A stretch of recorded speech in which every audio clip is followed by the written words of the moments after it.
Hello' friends, welcome to my Geetartha blog channel. আজি আমি বৰপেটা সত্ৰৰ পেক যাত্ৰা চাব আহিছোঁ। তো ব্লগ ভিডিঅ'টো আমি আগুৱাই নিওঁ দেৰি নকৰি। তো ভিডিঅ'টো শেষলৈ চাই থাকক। তো দোকানত সোমালোঁ আমি চেণ্ডেল হাল কবা। তো চাওক, একযোৰা চেণ্ডেল বেলেগ কৰি থ'ব, এটা মানে এক পাত, তাৰপিছত এক পাত বেলেগত থ'ব, তাতেন সৰহ চান্স নাথাকে। তো বেলেগ বেলেগকৈ থ'লোঁ। এইটো মোৰ উপায়, ব্যৱহাৰ কৰি চাব পাৰে। তো এইখনেই হৈছে বৰপেটা সত্ৰ। তো বলক ভিতৰলৈ। তো ভিতৰত সোমাওঁতে মাস্ক লাগবই, নহ'লে সোমাব নিদিবলৈ মাস্ক। এইবাৰ তাৰমানে পেক যাত্ৰা নহ'লে কৰোণাৰ দৰে। তো আমি প্ৰথমতে শেষ কৰি লওঁ মটৰ চটল। তো এইখন হৈছে মটৰ চটল, তাতে প্ৰথমতে শেষ কৰি লওঁ। তাৰপিছত নাম চলিছে, কিন্তু নাম চলি আছে। তো নাম চাওক, আমি দেখি আছোঁ নাম কেনেকৈ কি দিবি।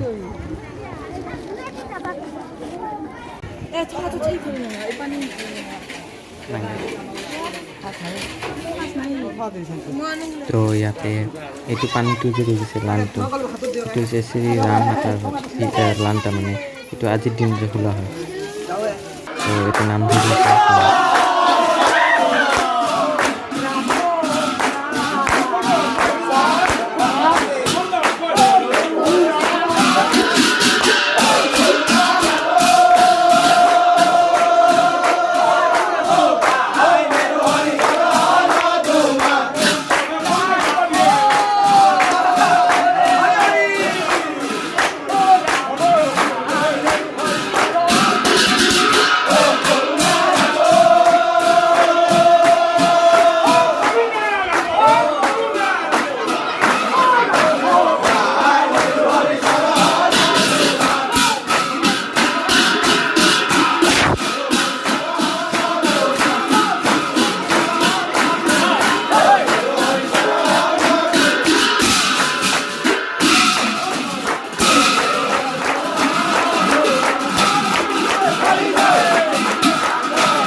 এইটো হৈছে খটখটি সেইটো ওপৰত চলি এটা তাৰমানে চলি তাতে পৰা যাই পাব পানীত তো এনেও তাৰমানে পেকযাত্ৰা হ'লে এতিয়া গা ধুৱে এইবাৰ কিন্তু পেকযাত্ৰা নহয় তথাপি এতিয়া গা ধুইছে চাওক যাই গৈছে মোৰ মৰা নাই চাওক ক'ৰ পৰা যাই গৈছে তো এয়া চব প্ৰ' প্লেয়াৰ পাবজিৰ প্ৰ' নহয় গৈছে কিন্তু আহোঁ প্ৰ' সদায় পানীত তো এইখিনিয়ে যদি ভিডিঅ'টো ভাল লাগিছে লাইক কৰিব শ্বেয়াৰ কৰিব আৰু মোৰ যদি চেনেলটো ছাবস্ক্ৰাইব কৰা নাই ছাবস্ক্ৰাইব কৰি ওচৰত থকা বেল আইকনটো দবাই দিব